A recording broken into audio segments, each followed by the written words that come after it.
Chapter 12. Che's Enduring Legacy. Che left an enduring legacy that has grown rather than diminished over the years since his death in 1967. At the public tribute to Che held in the Plaza de la Revolución in Havana following his death in 1967, Fidel Castro, 1967, heralded Che's legacy when he said, "If we want a model of a person that does not belong to our time, but to the future, I say from the depths of my heart that such a model, without a single stain on his conduct, on his actions, or his behavior, is Che." Castro anticipated in his speech what has over the years become true. In Cuba, and for his many admirers around the world, Che has become a heroic model of the totally committed revolutionary, the selfless human being who dedicates his life for the common good to bring about a better future for humanity. In socialist Cuba, he is held up as the most outstanding example of the kind of human being Cuba's socialist society is preparing for the 21st century and the socialist future just over the horizon. 194 Che Guevara. Moreover, in the more than 4 decades that have passed since his death, Che has become an international revolutionary icon, a famous symbol of resistance to social injustice around the world. His romantic image and the revolutionary example he has left behind, as his legacy have taken on a transcendent quality that appeals to people in diverse cultures and circumstances. An examination of the reasons for this phenomenon is of considerable importance, since it reveals a great deal about the nature and global significance of Che's enduring legacy. Che has become a revolutionary icon since his death.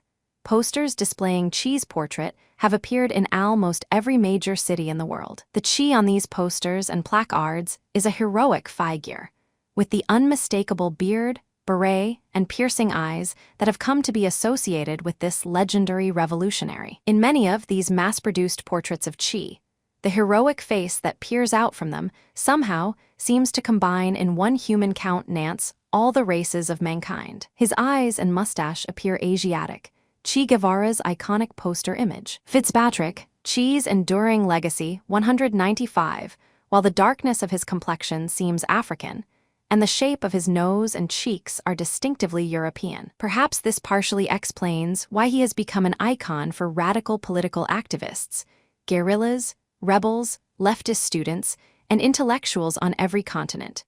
And why, for example, his face is often the only white one to appear alongside those of non-white revolutionary heroes in Africa, Asia, and Latin America. Following his death, in the late 1960s and throughout the 1970s, leftist students, radical intellectuals, and revolutionary movements around the world constantly quoted Che's famous dictum, "The duty of every revolutionary is to make the revolution." They believed, as did Che, revolutions are made by people who are willing to act, not by those who are waiting for the appropriate objective conditions, or for orders from the official Communist Party or the leaders of the Soviet Union or China. It is interesting in this regard to note the official communist press in the Soviet Union, Eastern Europe, and the People's Republic of China during the 1970s and 1980s often referred to the young leftists in these radical student and political movements as Guevarist hippies and left-wing adventurers. However, such attacks were a matter of little importance to these movements, since they regarded Guevara's activist revolutionary ideas as an alternative to the overly dogmatic and bureaucratic party lines of the more orthodox communists who were in power in the Soviet Union and China, and to the tepid reformism of the moderate socialist and social democratic parties in Western Europe and elsewhere. Because of his undaunted and fiercely independent revolutionary idealism, Che became the idol of the New Left during the late 1960s and 1970s in the United States and Great Britain, the bulwarks of capitalism and bourgeois democracy. For a time, students at the London School of Economics and Political Science, one of the most hallowed of Britain's institutions of higher education, greeted each other with the salutation Che.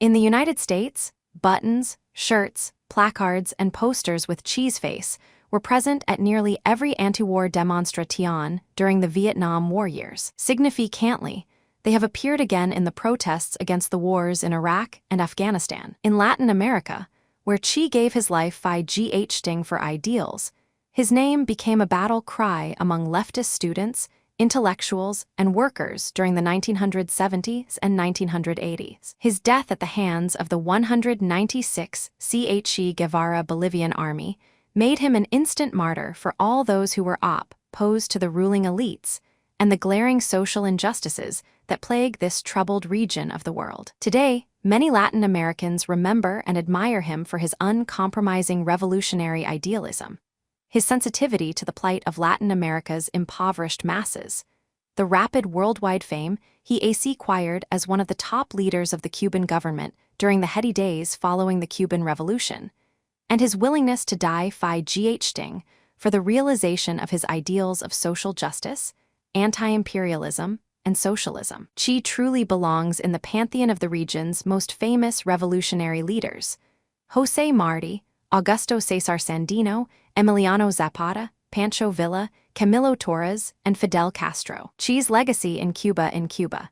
Che holds one of the highest positions in Cuba's pantheon of revolutionary heroes and martyrs. Less than a week after Fidel Castro acknowledged Che had indeed been killed by the Bolivian military, hundreds of thousands of Cubans silently led Havana's Plaza de la Revolución to listen tearfully to Castro as he told dozens of anecdotes about Che and praised Che's outstanding intellectual, political, and military virtues. Backed by a huge portrait of Che and FL, inked by Cuban FL Ags, Castro gave notice of the importance the Cuban regime would give in the future to Che's revolutionary example. Near the end of his tribute to his fallen comrade, Castro said, "Che Guevara's image on Cuban 3-peso note." Richard L. Harris, Che's enduring legacy 197. If we ask ourselves how we want our revolutionary fighters, our militants, and our people to be, then we must answer without any hesitation: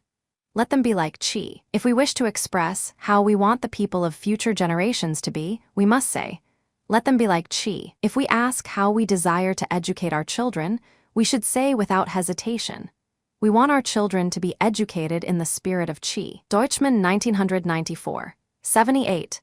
Today, the Cuban regime continues to educate the youth of the country about Che. His picture is in every Cuban school, and Cuba's school children learn by heart quotations from his writings and his letters. All know the stirring hymn, Seremos como el Che, we will be like Che, which is sung on many occasions. Several generations of Cubans also know this famous paragraph from Che's farewell letter to his children: remember that the revolution is what is most important, and that each one of us, alone, is worth nothing. Above all, always remain Che Guevara's image on the present-day Ministry of the Interior in Havana, Cuba. Mark Scott Johnson, 198, Che Guevara, capable of feeling deeply whatever injustice is committed against anyone in any part of the world. This is the finest quality of a revolutionary. Deutschman 1997, 349. Part of his legacy is his children. With his Resty wife, Hilda Gadia, he had a daughter, Hilda Beatriz Guevara Gadia, born February 15, 1956, in Mexico City. She died of cancer August 21, 1995, in Havana, Cuba, at the age of 39. With his second wife, Aleida March, he had 4 children. Aleida Guevara March, born November 24, 1960, in Havana. Camilo Guevara March, born May 20, 1962, in Havana. Celia Guevara March, born June 14, 1963, in Havana.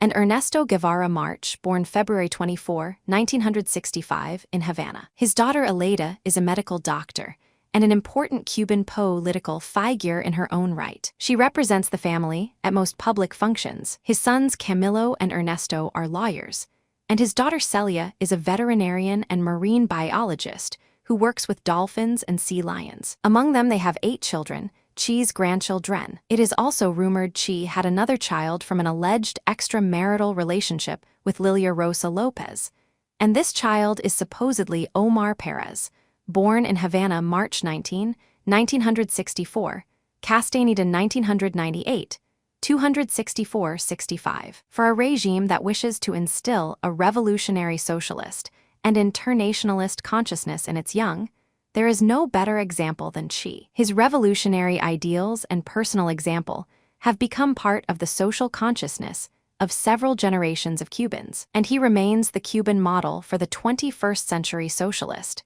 the new human being who is to be glimpsed on the horizon, which he wrote about in his now famous essay, Socialism and Man, 1965. Elsewhere, Che has also become a pop hero. In the United States, Western Europe, and Latin America, his image has become commercialized through the marketing of shirts, handkerchiefs, music albums, CD covers, posters, beer, ashtrays, jeans, watches, and even towels imprinted with his picture or name. As a pop or commercialized hero figure, Che is often depicted in a sardonic or satirical manner. In this commercialized iconic image, he is not the heroic revolutionary figure the Cuban leaders and his contemporary admirers hold up as the model of the 21st century human being. Rather, he is a humorous or satirical caricature. For his family and friends, as well as those who admire Che as a heroic Che's enduring legacy, 199 revolutionary. The use of his famous image to market products in the capitalist marketplace is just as denigrating as the image of Che held by his avowed enemies, who regard him as a fanatical killer, a psychopath, or a sinister communist renegade. The phenomenon of hero worship and the process by which individuals become popular heroes have always been something of a mystery. In all times and places, there appears to be a need for heroes. However, in times of great change, this need seems greatest. Today, people around the globe see their societies and humanity in general undergoing far-reaching changes. Many find their lives adversely affected by these changes and are frightened about the future that these changes may bring. While authors hope for significant improvements in society and the quality of their own lives through radical changes in the existing order. Both groups appear to need the assurance that human beings can control their fate and shape the future according to their desires. They sometimes find this assurance in the words and deeds of an exceptional individual, whose courage and individual efforts to shape the future according to his or her ideals, even if seemingly unsuccessful, give them inspiration. This appears to be one of the reasons Che continues to be such a popular hero. Che had the courage to act in accordance with his ideals. He gave his life for a brave new world that he believed he could help bring into being. It is little wonder he is admired for this. As a Latin American Catholic priest I met in Bolivia said shortly after Che's death, to pass one's life in the jungle, ill-clothed and starving, with a price on his head, confronting the military power of imperialism,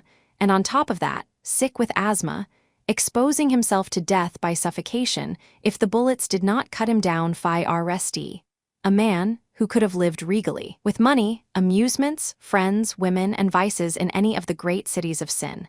This is heroism, true heroism, no matter how confused or wrong his ideas might have been. Not to recognize this is not only reactionary, but stupid.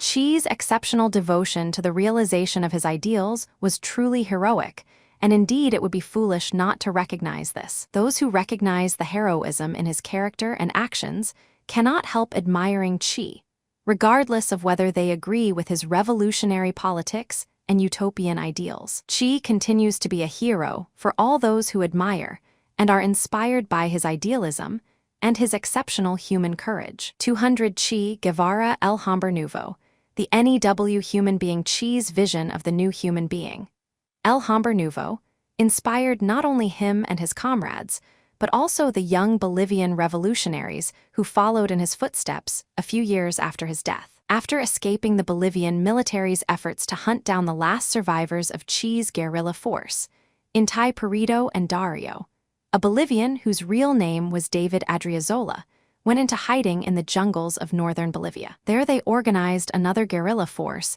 to continue the struggle initiated by Che, Siles del Val, 1996. 3840. However, this guerrilla force was short-lived, and in 1969, both Inti and Dario were caught and killed in the Bolivian capital city of La Paz. Thus, they too sacrificed their lives like Che and their former comrades, for a new society and a new kind of human being. During this period, Che's concept of El Hombre Nuevo and many of his other revolutionary ideals found sympathy among many of the adherents of an unorthodox Christian body of theory and practice know as liberation theology.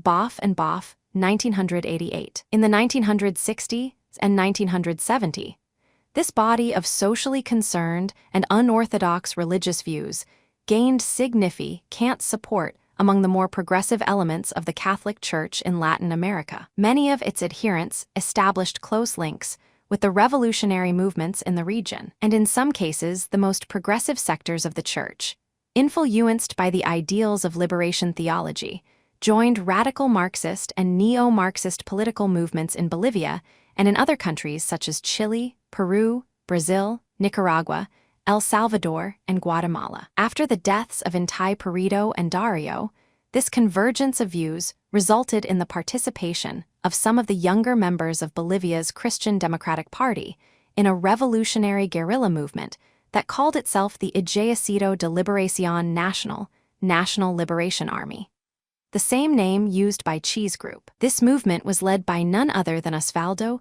Chato Peredo, the younger brother of Inti and Coco Peredo, Siles del Val 1996, 4043. In 1970, this movement attempted to establish a guerrilla foco near the mining town of Tiapont, north of the capital of La Paz. They were quickly surrounded and defeated by the Bolivian army. And in a totally unnecessary act of brutality, many of them were massacred by the army after they offered Che's enduring legacy, 201, to surrender. Only a few survived, largely as a result of the intervention of the local leaders of the Catholic Church. Chato Peredo, who is now a psychotherapist in La Paz, was one of the few survivors who were imprisoned and later released. Anderson, 1997, 745. After the massacre by the Bolivian army of most of the young participants in the Tiapont guerrilla foco, an important change began to take place in Bolivian popular culture and politics. Although the idea of guerrilla warfare was rejected as a viable form of resistance to the military regime, important elements within Bolivian society began to idealize and even venerate Che and the other fallen guerrillas as martyrs.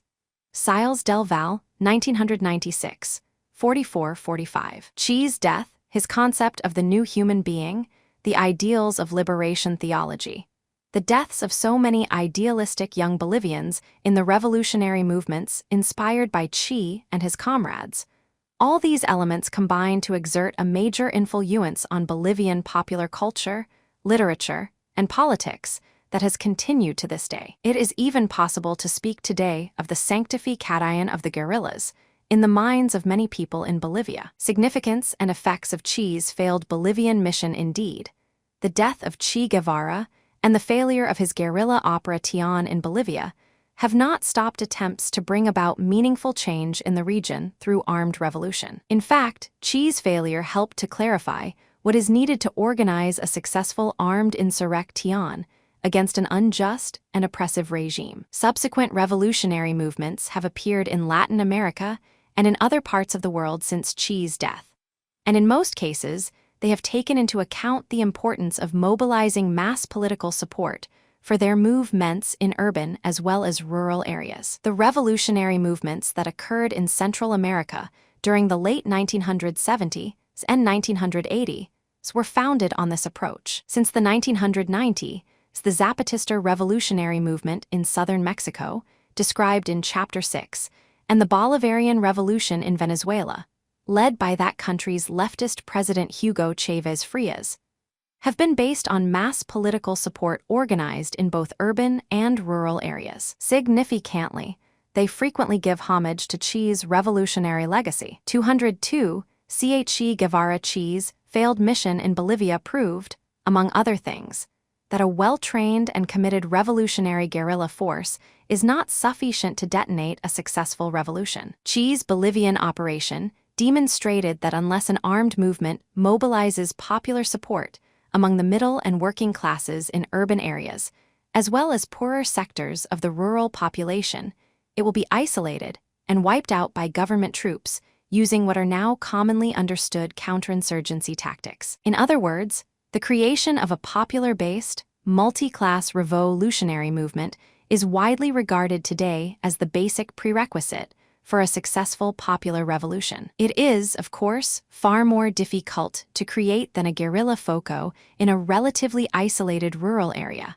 But it is not outside the realm of possibility in the present global order. In fact, this type of popular-based revolutionary movement has emerged in recent years in various parts of the world, in Latin America, the Middle East, Africa, and Asia, and will surely emerge again in the near future. As the preceding discussion seeks to make clear, Che's death and the failure of his guerrilla operation in Bolivia have enriched the international pool of revolutionary theory and practice. The lessons learned from the failure of his movement have led many revolutionary or rebellious political and social groups around the world to develop more successful strategies for gaining power. Moreover, as a result of Che's willingness to die for his revolutionary ideals and his martyrdom in the pursuit of these ideals, he has become a universal model of revolutionary courage and commitment.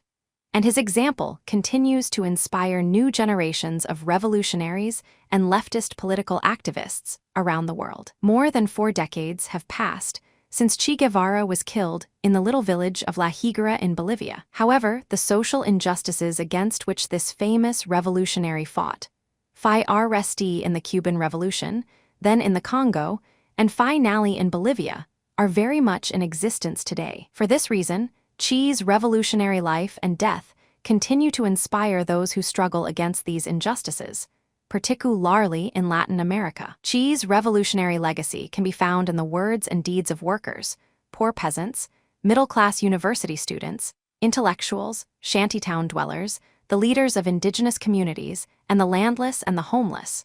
From the tip of Argentina to Mexico's bore Che's enduring legacy 203 dare with the United States, from the Andean valleys of Peru and Bolivia to the cities and vast Amazonian region of Brazil. And of course, everywhere in Cuba, Che is the focus of hundreds of books and articles, as well as LMS, paintings, sculptures, and murals in Europe, North America, South America, Africa, and Asia. Today, his face and name are known throughout the world, and his revolutionary legacy has acquired an N during global significance. In particular, the shift to the left in contemporary Latin American politics has created renewed interest in Che's revolutionary ideals, his struggle against social injustice, and his dedication to the revolutionary unification of Latin America. As his arrested wife, Hilda Gadia, 2008-21-22, wrote in her book about Che, for many people around the world, he is the exemplary revolutionary and a man of principle whose true understanding is essential to the struggle for justice in Latin America and other parts of the world. They see him as an example for the young generation of the Americas and the world to follow because of his faith in mankind, his love for the dispossessed, and his total commitment to the struggle against exploitation and poverty. Thanks for watching. Please like, subscribe,